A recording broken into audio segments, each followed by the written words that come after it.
So I got the chance to visit the Saatchi gallery to see the new Black Vanguard by Antoine Sargent. I hope I said his name right, which showed an exhibition of 15 photographers and their interpretation of Black representation in all its forms. And if I could give a numerical value, 10 out of 10. A 10 out of 10 experience. Like, in all honesty, I left there with just filled with just so much joy. Just the curation of the space, the intentionality of even the colors of the gallery itself. Now, I'm gonna just go straight into breaking different aspects. I wrote down notes whilst I was there, and the first thing that stood out for me was the choice of colors of the gallery walls itself. So now, with my experience of going to galleries and museums, the walls are always white, and to me, of course, the art piece may speak for itself, be it a painting, photography, sculpture, whatever, but it always left me at times just having a transactional relationship with what I was viewing, and it made it quite clinical at times, and quite, I don't know, it just speaks to a certain experience. Whereas at the new Black Vanguard, I noticed that all the pictures all the photographs had a color scheme of like red, blue, yellow, pink, green, and the walls were painted in similar colors, and it just made the whole experience just beautiful. And I think even further with that sort of experience that I had, I realized that in the past recent years, in the amazingly mass exhibition of Black artists, especially in the UK, and I'm speaking as a Black British person, Black British, Nigerian Brit, whatever you want, whatever way, Nigerian British person, it's so strange seeing aspects of my reality, and Black people aren't a monolith, right? But aspects of my reality and a lot of people that I know, in terms of like the way our parents dress, our food, our fashion, our clothing, our hairstyles, everything being commodified and put in gallery spaces and museum spaces, and white gallery and white museum spaces. And it's like this out of body experience where it's like I'm seeing, rightly so, like the Black artist or the African diaspora, whatever you want to label it, artists is expressing themselves, expressing their thought, trying to engage in dialogue by showcasing aspects of, their realities as Black people, and also archiving, these things that are just day to day for us, but then it being in these gallery spaces and being commodified, I feel like at times, and making it seem transactional, I feel like at times. So the simple painting of the walls made me have a good time, Now, I'm not a photographer. I engage with film photography for fun, but I'm not a photographer. But one thing that stuck out for me was the use of shapes of the bodies, and the composition of the photographs was crazy. Like, I had a conversation with one of the gallery assistants. I'm trying to do this new thing where whenever I go to galleries or museums, I actually speak into the gallery assistants. Like, they're there for a reason, and I'm sure they have opinions, so I like engaging in conversation with them. And I was speaking to one of the gallery assistants there. Her name's Emma.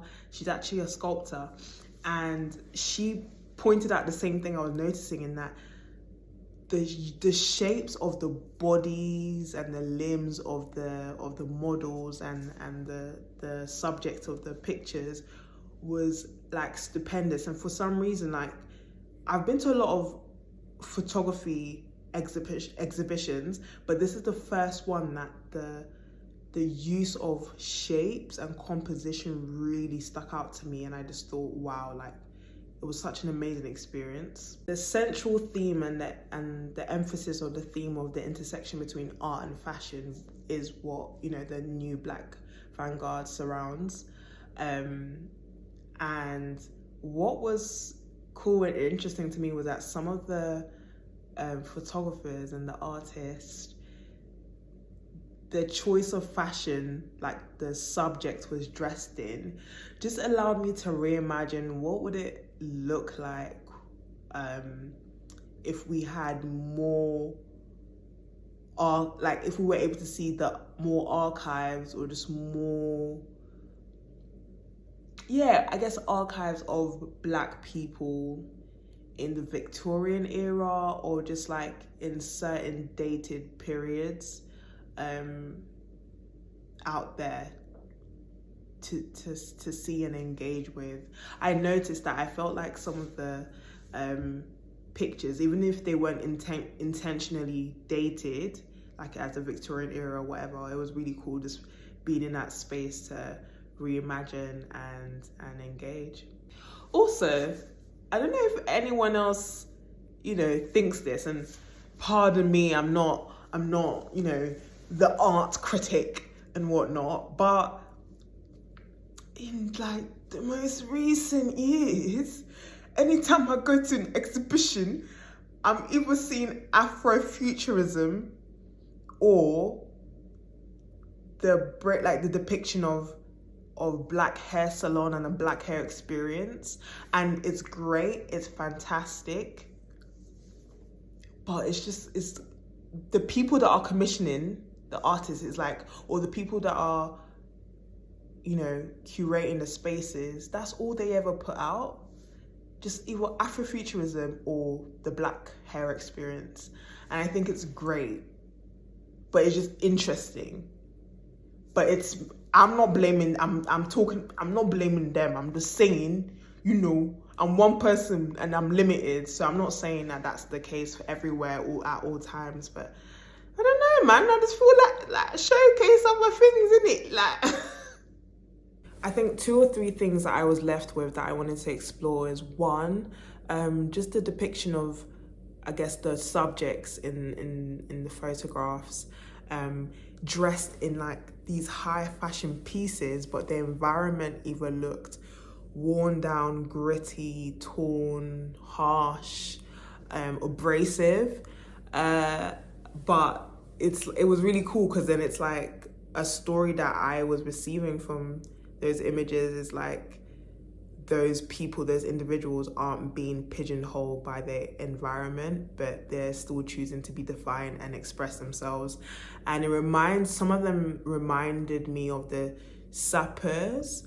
I'm bad at French, but you know the sapeurs, the stylish dresses from Congo. A lot of the images reminded me of that. Secondly, there's a real beauty, and I'm so glad that it's being archived in history of our parents, our great-grandparents, whatever you want to call it, of a certain generation, like the relationship they had with their style, and taking pictures in studios. Does anyone know what I mean? And a lot of the artists, I'm gonna get their names up, were depicting that history of our mums, our dads, grandparents, whatever, always going to like photography studios, dressed to the nines, and yeah, just looking their best in studios. And it just honestly warmed my heart to see that. And lastly, I was actually moved to tears by a photography piece by Stephen Tyler called, I think, Father and Son, because the traditional attire that they were dressed in reminded me of my tribe and where I'm from in Nigeria. I'm Urhobo, and their attire looks like the attire that the Urhobo men wear. I don't want to say that it exactly is the Urhobo attire, in case it's not. And it moved me to tears, because it's like, that honestly just looks like my uncle and his son, and I'm experiencing that in a gallery space. and it was just so beautifully captured. And I think it just reminded me of home, it reminded me of family, and it moved me to tears. Can you imagine? I love that. That's why I love art, man. Thank you for joining me on this unfiltered discussion about my visit to the Saatchi Gallery to see the new Black Vanguard. It's on until the 22nd of Jan, and if you can, on the 13th and 20th of Jan, they're doing a Friday late. So go view it, just go consume it, go yam it up. It's really, really good. It's so fantastic. I'm so glad I went. 10 out of 10 experience. Shout outs to Antoine Sargent. Like, yo,